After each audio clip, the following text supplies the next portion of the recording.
สวัสดีครับวันนี้ร้านสมบัติพ่อให้ท่าซุงท่าขนุนนะครับคุณพงษ์คนเดิมนะครับ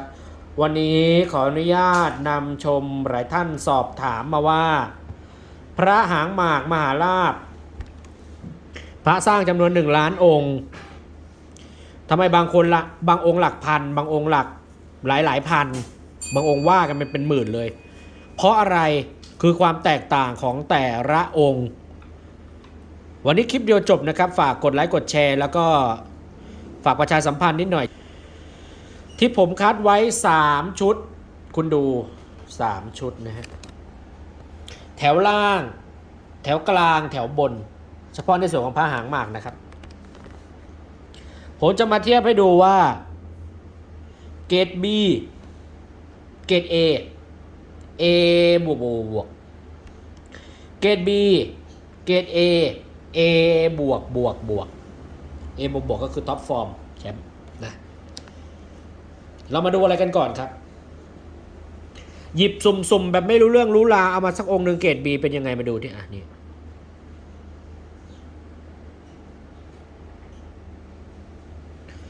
นี่ถือว่าสภาพด้อยที่สุดของผมแต่หลายท่านอาจจะมองเป็นองค์สวยอันนี้เราไม่ว่ากันเพราะว่าพอดีผมเนี่ยเป็นคนที่ชอบสะสมพระค่อนข้างจะสวยแล้วก็คัดเก็บมาเพราะฉะนั้นแบบไม่ค่อยสวยได้อันนี้ไม่ค่อยสวยของผมแต่บางคนเขาก็บอกสวยแล้วนะแต่อย่างผมเนี่ยผมให้เกรด B องค์นี้นี่คุณดูข้างหลังนี่ฮะตัวหนังสือหลวงพ่อฤาษีลิงดำพอติดพอชัดพระราชพอชัดนี่ B นะอ่ะ A สักองค์หนึ่งคุณพงษ์จัด A มาให้สักองค์หนึ่งดู A นะนี่พอ A พระเริ่มมีความเนียนค่าแป้งเดิมจมูกโด่งหน้าไม่โดนวัดท่าสูงแจ่มแป้งเดิมพลิกดูด้านหลังเทียบกันเห็นไหมนี่ซ้าย B ขวา A ตัวหนังสือเริ่มชัดขึ้นมาแป้งหนาแต่ตัวหนังสือยังชัดอยู่แป้งเดิมไม่ผ่านการบูชาไม่ผ่านการสัมผัสเกรด B เอาเกรด A มาสักองค์ดิคุณพงษ์เกรด A สักองค์ได้ไหมคุณพงษ์เดี๋ยวจัดให้เกรด A มาสักองค์เอาลองเทียบกันนะดูข้างหลังกันนี่เห็นอะไรไหมครับเห็นตัวหนังสือคำว่าหลวงพ่อฤาษีลิงดำที่เขาบล็อกเขากดพิมพ์ชัดขึ้นมาไหมครับ B A A บวก A บวกด้านหน้าดูสิครับดูความแชมป์ดิครับไม่รู้จะติอะไร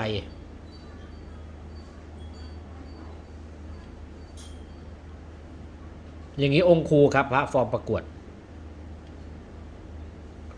ดูดิ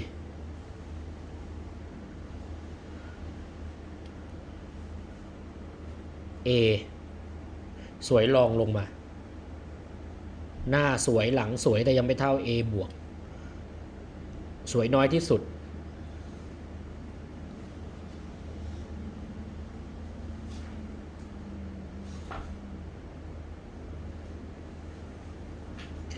เอาน้อยที่สุดแบบเขาเรียกว่าพิมพ์ตื้นๆมาให้ท่านดูสักองค์หนึ่งดูนี่องค์นี้ด้านหลังหนังสือไม่ค่อยติดเห็นไหมครับว่าหลวงพ่อฤาษีแทบไม่เห็นเลยแล้วลองเทียบกับ A อีกสักองค์ต่างกันไหมฮะเห็นความต่างหรือยังครับซ้ายพระแท้เหมือนกันพิธีเดียวกันสร้างครั้งกันแต่เขาเรียกว่าบางทีอาจจะเป็นท้ายบล็อกลองนึกเราทำขนมนะเราปั๊มไปเรื่อยๆแต่ต้นบล็อกจะสวยอย่างนี้ท้ายบล็อกจะเลือนแบบนี้เพราะปั๊มไอพิมพ์มันสึกยังเทียบไม่ชัดเอาดูองค์นี้นี่ต่างไหมครับคนละเรื่องถูกไหมฮะด้านหน้าอาจจะไม่ค่อยต่างกันเท่าไหร่พระยังพอสวยอยู่ด้านหน้านะองค์นี้ยังถือว่าพอสวยด้านหน้าไม่โดนกดทับบางองค์จะโดนกดทับจนบี้เบนอันนี้ไปเลยนะอย่างองค์เนี้ยก็ถือว่าพระโดนบี้ บี้ข้างหน้าเนี่ยอย่างเงี้ยผมก็ตีเป็นเกรด C เห็นไหมดูจมูกท่านนะโดนกดเป็นรอยแด่นออกมาเงี้ยเนี่ยนะเห็นไหมแล้วลองเทียบกับองค์สวยดิองค์เกรด A บวกไม่โดนเลยไม่โดนสัมผัสเลยคุณดูดิคุณเห็นไหมจมูกไม่โดนสัมผัสเลยอ่ะเนี่ยกับองค์เนี้ยต่างกันไหมครับอย่างนี้พอนึกออกนะครับพอนึกออกนะครับเพราะถ้าพระไม่เยอะจริงเนี่ยคุณไม่สามารถจะมาอย่างนี้ได้เพราะว่าบางท่านเก็บองค์2 องค์แล้วท่านจะไปเอาความรู้ที่ไหนมาอย่างผมมีเยอะผมก็แบ่งปันความรู้ครับไม่มีอะไรเลยเราลูกหลานหลวงพ่อเดียวกันเราเจริญศรัทธาพร้อมกันคุณโพมีแต่ให้นะฮะวันนี้ให้ความรู้ให้กันไปนะฮะชุดซูมออกสักครู่ผมเทียบดูนะนี่เกรด B เกรด B นะเกรด A และ A บวก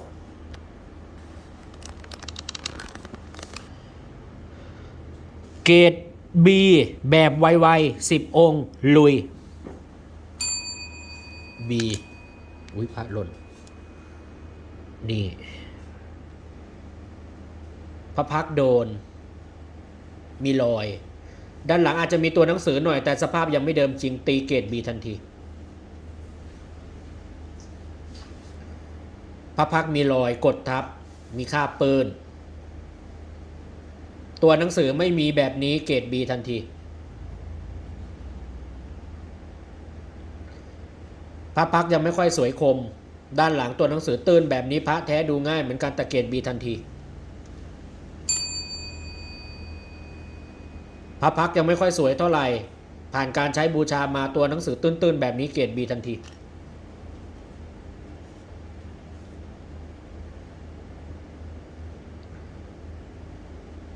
เกรด B เหมือนกัน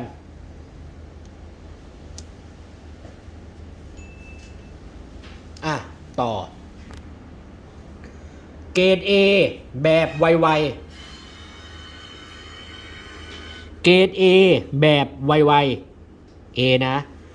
1 2 3ปึ๋งตัวหนังสือเริ่มเข้มขึ้นมาเริ่มชัดแป้งเดิมๆนวลๆพระพักสวยอย่างนี้เกรด A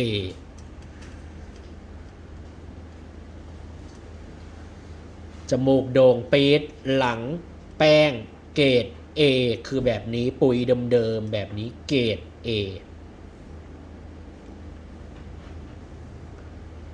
พระพักสวยฟอร์มสวยด้านหลังพอได้แบบนี้เกรด A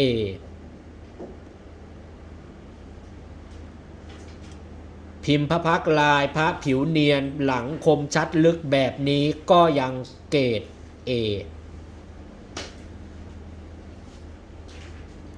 พิมพ์พระเนตรจุดแบบนี้ยังไม่ค่อยชัดเท่าไหร่ก็ยังเกรด A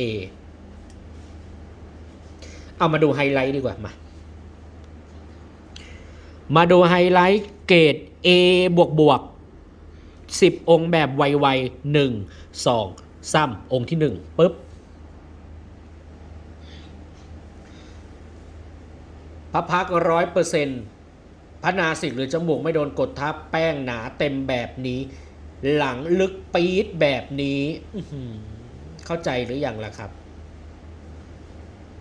เข้าใจกันหรือยังล่ะครับอย่างเงี้ยเกรด A โอ้โหบวกองค์ที่2แป้งหนาตึ๊บพระพักไม่โดนกดผิวเนียนคมแบบนี้สายเก็บต้องลุยเท่านั้นหนังสือชัดแบบนี้เกรด A บวกโอ้โหชุดนี้อยากจะหยุดหายใจหน้าชัดหลังชัดหนังสือเป็นไงวรศิลป์น้ำเข้มขนาดนี้แจ่มขนาดนี้เกรด A บวกเอาแบบเนื้อน้ำหมากแดงๆมั่งแบบจมูกโด่งปรี๊ดหลังชัดแบบนี้จะไปเหลืออะไรล่ะครับอย่างนี้ก็ต้อง A บวก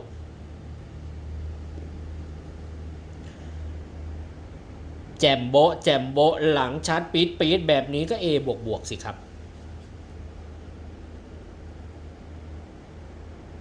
หน้าชัดหลังชัดเกรด A เอาไป A บวกบวกบวกเลยองค์นี้อย่างนี้เนี่ยอย่างนี้เอาบวกบวกไปเลยนะชัดๆอย่างเงี้ยนะโอ้โหขอคาไว้หน่อยได้ไหมอย่างเงี้ยจะพลิกจะตะแคงจะตีลังกาก็สวยเนี่ยอย่างองค์นี้เป็นไงเนี่ยหน้า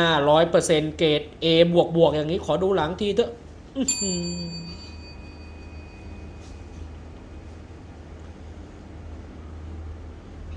เอบวกบวกยังมองไม่ชัดเลยคุณพงษ์เอาแบบธรรมดามาเทียบอีกทีนึงอ่ะ A บวกบวกกับเกรด B ต่างไหมจ๊ะ A บวกบวกกับเกรด B ต่างกันไหมจ๊ะต่างสิจ๊ะต่างทั้งหน้าต่างทั้งหลังจ้ะ A บวกบวกอีกสักองค์แถวบนเดี๋ยวจะไม่ถึง10แทบหยุดหายใจแบบนี้เกรด A บวกบวกเอาไวๆเลยแล้วกันเดี๋ยวย่นเยอะไปนี่อันนี้นี่อย่างนี่ A บวกบวกนี่ A บวกบวกจมูกอย่างนี้แชมป์แบบนี้หาที่ไหนได้อ๋อมีที่พงนี่นี่ A บวกบวกอีกสักองค์นึงอย่างนี้นี่นะนี่โอ้โหหาที่ไหนล่ะไม่ต้องหาแล้วนะ A บวกบวกอีกสักองค์หนึ่งองค์ที่8นี่อย่างเงี้ย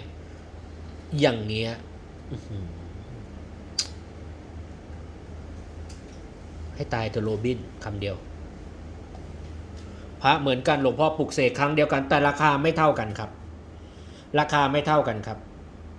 ต่างกันครับพระหางหมาก B A บวกบวก3ชุด30องค์ผมมีให้ท่านอย่างละ10เดี๋ยวว่ากันมาดูพระคำข้าวต่อนี่และนี่ขวามืออย่างนี้เนียนๆอย่างนี้สวยไหมสวยแต่ยังไม่คมชัดลึกอย่างนี้เรียกเกรดอย่างนี้เรียกเกรดธรรมดาใช้คำว่าต่างกันเลยนะจะได้รู้กันหลังไม่ค่อยชัดหลังไม่ค่อยชัด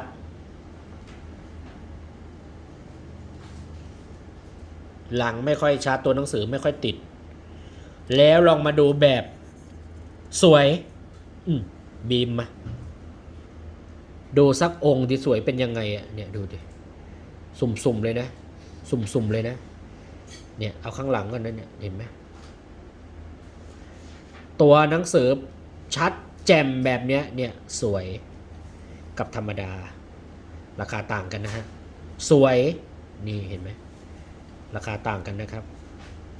สวยนี่เห็นไหมนี่มองไม่เห็นบางท่านโอ้โหเปรียบเทียบไม่เข้าใจยังไม่ค่อยเข้าใจคุณพงษ์ซ้ายสวยขวาธรรมดาเทียบกันด้านหน้าซ้ายสวยขวาธรรมดาด้านหน้าเห็นความต่างกันไหมครับนี่แว่นหลวงพ่อเป็นแว่นเลยนี่พระราชคมชัดตัวหนังสือกดลึกอันนี้ตื้นกว่าเนี่ย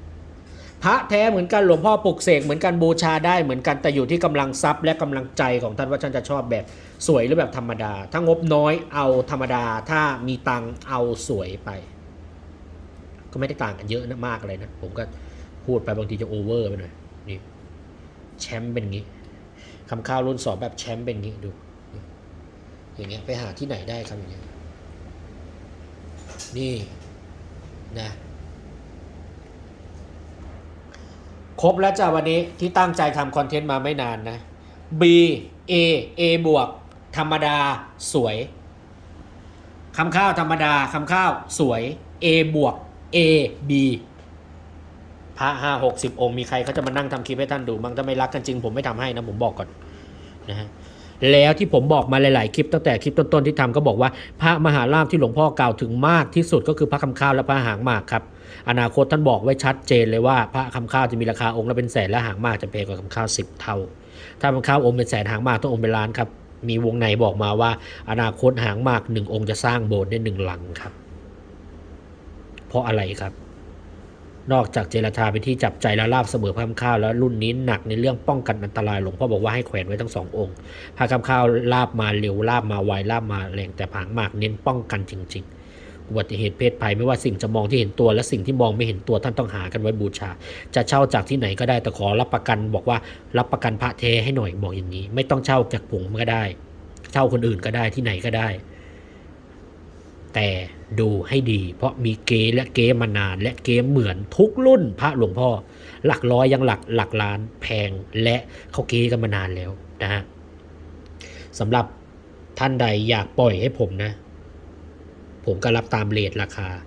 เดี๋ยวมาท้ายคลิปนะใครดูถึงนะผมจะบอกเลยนะประมาณนี้นะ B เนี่ยประมาณ